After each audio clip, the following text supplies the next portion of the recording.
Hello everyone, welcome back. I hope you're having a positive and productive day so far. I'm Kel with the Planner Aisle, and today I'm reviewing the June Deluxe subscription by 8Lotus and sharing all the ways you can use what's inside. This is the 10th box they've sent.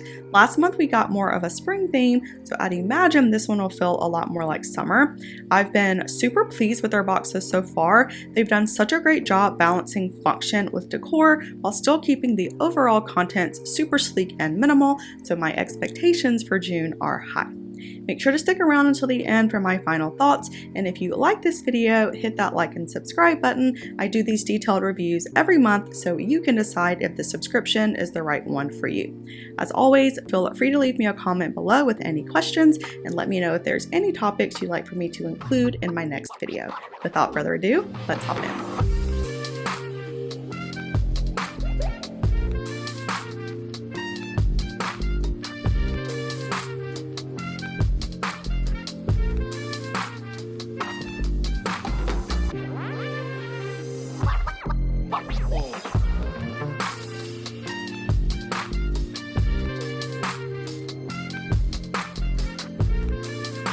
First, we have our vellum card that details what's in the box. 8Lotus has two subscriptions that they ship, the Classic and the Deluxe. For Classic subscribers, you get the first two categories, which are the dashboards and inserts, and Deluxe subscribers get all three, which include accessories. Next, we have a thank you card, the horizontal calendar card for June, and a journaling card that says everything is figure outable. I absolutely love this. We get these cards with each box and each order you place on their website. Next, we have our planner accessories pack. Each pack comes with a monthly intention card, 3 matching journaling cards, 3 smaller photo print cards, and 1 large date card. Looking at the intentions card first, this month's intentions are plan a summer trip, do something just for fun, and shift into summer. It's printed on a heavyweight cardstock, and the background is a shaded picture of the Louvre. Usually the background photo on these match the seasonal dashboard for the month, which tells me that we probably won't have a seasonal dashboard given the chosen design. Color-wise, you have browns and neutrals, but I do have to say I'm not really a fan of the background this month. The color will match my agenda just fine, but I don't know, something about the photo itself just doesn't work for me. The matching journaling cards come in the same color pattern as the intention card, and I like how they played with the fonts here. The colors will complement just about any agenda, and they're great to use in your planner pockets, wallets, or really anywhere that you want to include a positive message and a little decor. Our 3 photo print cards match the colorway as well. We have a photo of a woman in a chair, a table with sunglasses and water, and one of a seating area. Very relaxing and calming scenes. I don't really use these, but the fact that they are tiny and rectangular, it lets you use them in a variety of ways. They also fit in smaller areas of your planner that may be too small to fit standard sized planner cards. And then last in the accessories pack is our June date card. These have a full monthly calendar with a Monday start. They live in the back pocket of my main agenda, and this is where I write important dates for the month that I need to remember and any deadlines or events happening like birthdays or anniversaries. Next, we have 4 dashboards, and they changed up the packaging this month. We used to get them individually wrapped, but now they're all packaged together, I'm assuming to reduce waste. First, we have the Sanctuary dashboard. It's a transparent matte vellum. At the top, you have Sanctuary and Noun, followed by a large S in the middle, and at the bottom, you have 8Lotus in tiny text and the definition of Sanctuary in the bottom right corner. So this is a nice dashboard, very minimal in design, and it matches many of their other dashboards they offer on their website. I may have mentioned this previously, but their matte vellum is by far my favorite when it comes to texture and durability. The translucent haze really gives a nice overlay effect on whatever dashboard or background you choose to layer under it. I love the messaging here as well. Similar to the photo print cards, it feels very calming, and it would be great to use maybe in front of a well-being section in your agenda, or even layered at the front of your planner if you want a simple and relaxing message to open up to each day. It comes paired with the Desert Marble dashboard. This is a smooth, heavyweight cardstock with lines of sand, presumably from a desert, printed on the front and back. The thing I love about getting dashboards like this is that they can serve a dual purpose. They work really well as dividers, backgrounds for vellum covers, or flag and sticky note holders should you need a thicker surface to store additional notes you may need to grab quickly while planning. Similar to the other items this month, the colors are neutral, so it should fit a wide range of styles, especially if you're not a fan of color in your agendas. You can see how the vellum layered over gives the desert marble a shade of subtlety that looks really nice, and that I think makes both dashboards look better than if they were used separately, but you can certainly mix and match and pair these however you wish. I'm not sure how or if I'll use these. The desert marble will definitely end up in one of my planners at some point as I'm a huge fan of layering, but the sanctuary one will go in storage for now. Next is our June monthly dashboard. We get one of these each month, and each box features a different design for us to try out. I don't typically use monthly covers in my routine, but this layout is by far my favorite. I like the simplicity of the abbreviation, and the little text on the side looks nice. It doesn't overtake the design, and it feels very clean and professional.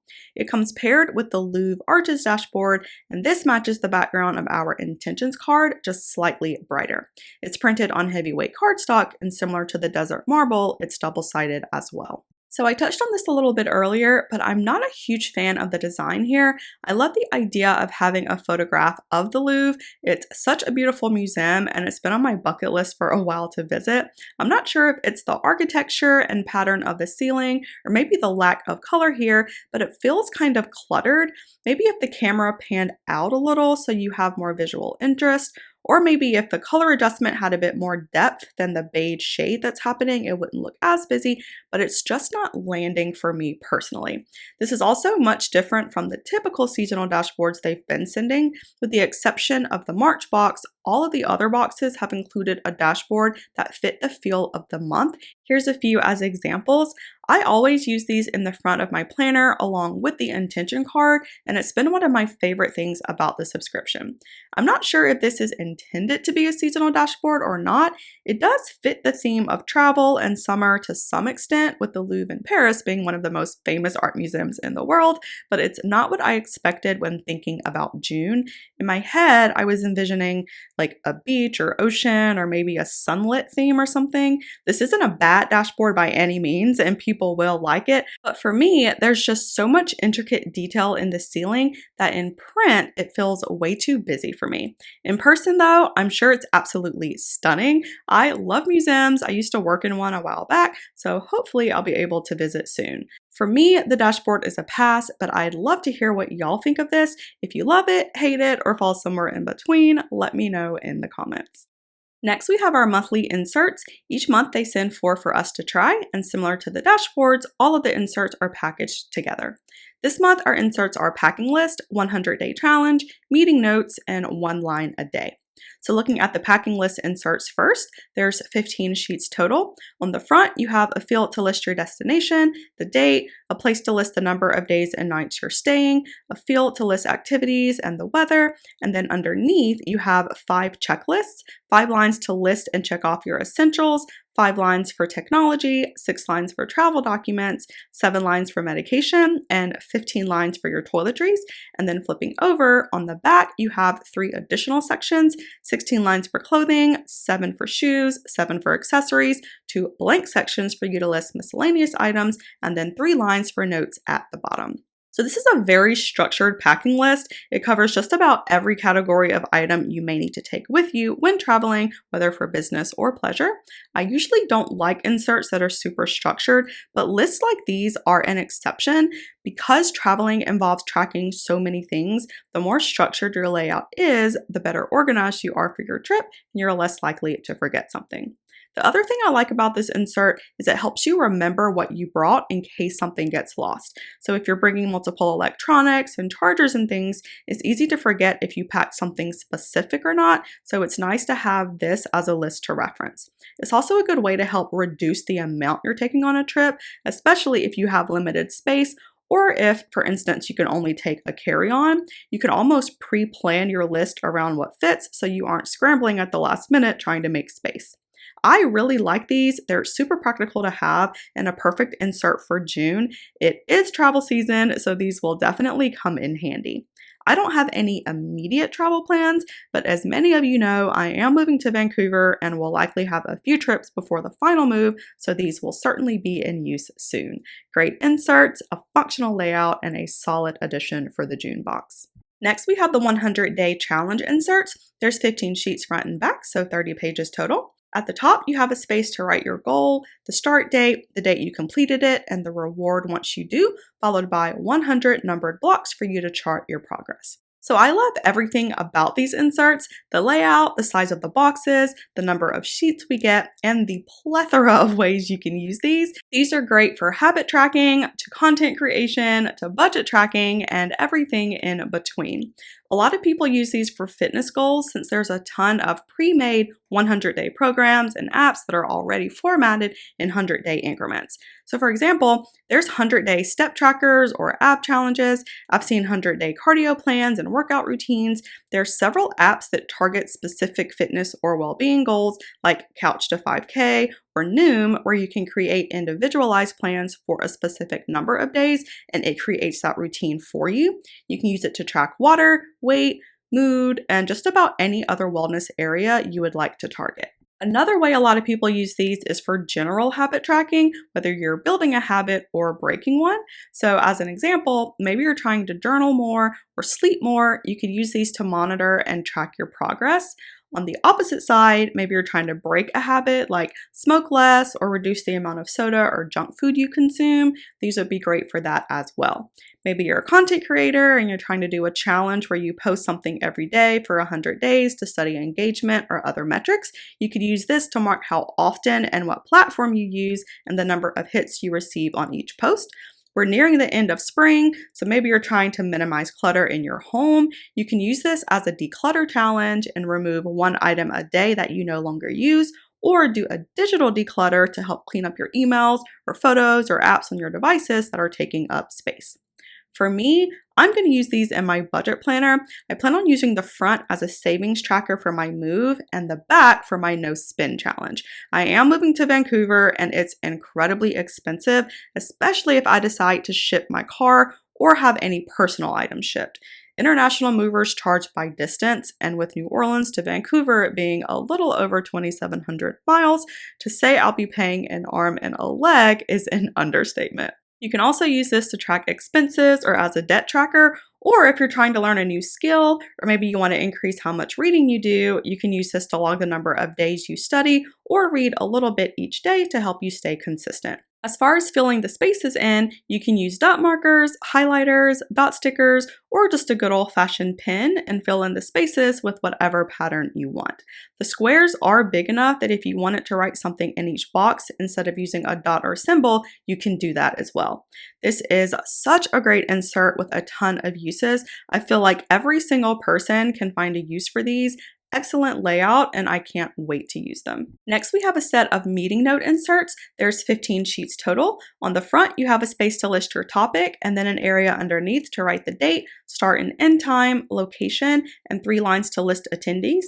Beneath that, you have 2 columns with 6 lines in each to list your agenda items with a box to check each item off and a graph grid to write any notes. And then flipping over to the back, you have a larger grid to write any additional notes and 6 lines at the bottom to write any action steps and the date each one is due. So these are great inserts to have on hand, whether you work in the corporate world or have other roles that are meeting heavy. And even if you're not in a meeting heavy role, these could come in handy for life things that happen. So maybe you have a meeting with your tax person or attorney or financial advisor or something. Meeting notes come in a ton of different formats, but this layout would be great for recurring meetings or those with a particular significance. So using myself as an example, 80% of my job is meeting with either my team or other stakeholders within the firm. I have a ton of meetings, but only a few that would benefit from a structured layout like this. Most of my calls are around 15 to 20 minutes and don't have multiple attendees or an agenda or anything. So for those, I just use plain note paper. For my team meetings or for like quarterly department meetings with leadership, that is where these would come in handy more for me. I don't think these will be everyday inserts for most people. I feel like they'd be good to have on hand in a storage planner to pull out when you need it, but it's structured really well and it covers all of the categories you would likely need. I love that they made this front and back instead of trying to fit it on one page. And I also like that you have a separate area for action items at the bottom. Very practical inserts, and a lot of people will get good use out of them. Last, we have one line a day inserts. These are undated and there's 15 sheets total. On the front, you have a spot to circle or highlight the month and a spot to write the year and title. And then you have 2 lines for each day of the month, days 1 through 15 on the front and days 16 through 31 on the back. So it's taking me a minute to kind of understand what the intention is for this insert. You can certainly use it to list things like gratitude or maybe use it as a perpetual calendar, but the fact that it's got these 2 lines separated by a dotted line and the word info here is confusing me a bit. And then the insert is 1 line a day, but there's 2 lines for each day. So I don't know, maybe I'm missing something. Despite what the intention is for this, there's a lot of ways that you can use it, which is excellent. I mentioned gratitude, but you can also use this to write affirmations for each day. If you wanted to utilize the dual lines here, you can use it as a positive vibes list, which is what I may use it for. One of my colleagues told me he opens up his team meetings by asking each of his direct reports to say a personal and professional win. I love that idea so much, and I kind of adopted it for myself, especially on days where I'm feeling low or I'm in a negative headspace. You could also use this to list priorities or to list your intentions for the day. You can use these similarly as you would the 100-day challenge inserts if you want to track your habits or routines, or even list an idea for each day. Again, I'm not sure what the original intent is for these, but either way, these are super functional and great inserts to have. Next, we have a set of urgent sticky notes. There are 2 pads with 25 stickies on each, so that's 50 total. The stickies themselves are white with urgent written in black in the center and Infinite Lotus written super tiny at the bottom. So these are super simple and functional sticky notes, very straightforward and perfect to house in your agenda, on your desk, or anywhere else that you may need to jot down urgent tasks that pop up throughout the day. This is one of those accessories where the strength is in its simplicity. I also like the way Infinite Lotus packages their stickies. Instead of giving us one large pad, they split it and give us 2 thinner ones. That way you can put them different places. And if you want to slide these in a planner pocket, you can without it adding as much bulk. It's still thick, but for example, if you have an agenda with large rings or stretchy pockets, that may be an option for you. I will be using these. I'm going to throw one on my page lifter here for easy access. Very practical addition and something most people will be able to use. Moving on, we have a to-do notepad, and similar to the sticky notes, these are simple and straightforward. The pad itself is a nice size, not too big, not too small. You have 52 sheets total, and each one has a line at the top to write the category and 22 lines to write what your task is and a shaded box to check it off. So to-do spreads are by far one of the most used spreads in the planner community for obvious reasons. We all have busy lives, and having an area to list what your tasks are is the best way to make sure you don't forget things. I like the idea that this is a notepad as opposed to a card or an insert. It makes it a great option for those one-time tasks that you need to complete but that you don't need to keep or reference. You can just write down what your to-dos are and then tear it off and throw it away when they're complete. Because the layout here is so simple, you can honestly use it as a checklist for anything you like. You can use a page flag or sticker to cover up the to-do here at the top, and then you can use this as a grocery list or cleaning list. You can also use it as a moving checklist to make sure you don't forget certain items, or it could be a good place to list steps for a home or work project to keep track of action items or tracking project-specific tasks. I do have a lot of to-do lists already, so I don't have any immediate plans to use this, but I will add it to my routine as I cycle through my current task list accessories. The last item this month is the Antique Stationer's ballpoint pen in the color black. This one has a 0.5mm tip. The body is plastic and it comes in pearl gray with gold metal accents. Doing a pen test here, this writes really, really smooth. I'm honestly surprised. Y'all know that I am not a fan of ballpoints. I rarely have a good writing experience with them. This one though writes really nice. I'm not getting any skipping or choppiness. I'm not familiar with this brand. I ended up looking this up and I read where it uses low viscosity ink, which is what makes it less prone to skipping, which is fantastic. The other great thing about this pen is how thin it is. The barrel is really narrow, so if you have an agenda with small pen loops and you struggle finding a pen to fit, this would be an excellent option. It's also really pretty, the gray with the gold, it looks so good together, especially if you're in an agenda with gold rings. It also comes in a ton of different colorways, so if you like this, definitely check out the Antique line. It's not the most comfortable to hold, probably because it is so small and it doesn't have a grip at the tip, so that's something to note, but otherwise, this is a nice ballpoint pen, much better than the majority I've tested. I'm not a fan of getting pens in these boxes, I just don't use them, but if you are a fan of pens and you are in need of a ballpoint, this one is an excellent option. And that wraps up the June Deluxe box by Infinite Lotus. So similar to the other boxes, I'm really pleased with the items this month. I feel like they leaned into products with a lot of versatility and we didn't see too many colors, mainly neutrals and monochrome shades. My least favorite item this month is the Louvre Arches dashboard. The photo print just doesn't work for me. It feels too cluttered and the design and detail of the ceiling, while gorgeous in person and some photos, here it just doesn't translate. My favorite item is the 100-day challenge inserts. There's so many ways to use it, no matter what the intended purpose is for your agenda. I'll be using these in my budget planner, but the versatility and layout make it perfect for just about every situation you may encounter in your routine. I am bummed that the seasonal dashboard wasn't really June specific. I was hoping to get one I could use in the front of my agenda to replace May's floral cover, but hopefully next month we'll see a dashboard that feels like July. And that is it, you guys. I hope that you found this video helpful. If you do want to see more planning and organizational content, please hit that like button and subscribe. It really helps my channel out a lot. Also, don't forget to follow me over on Instagram for more planner tips and inspo, sending positive vibes your way. Until next time, stay safe and have a wonderful rest of your day.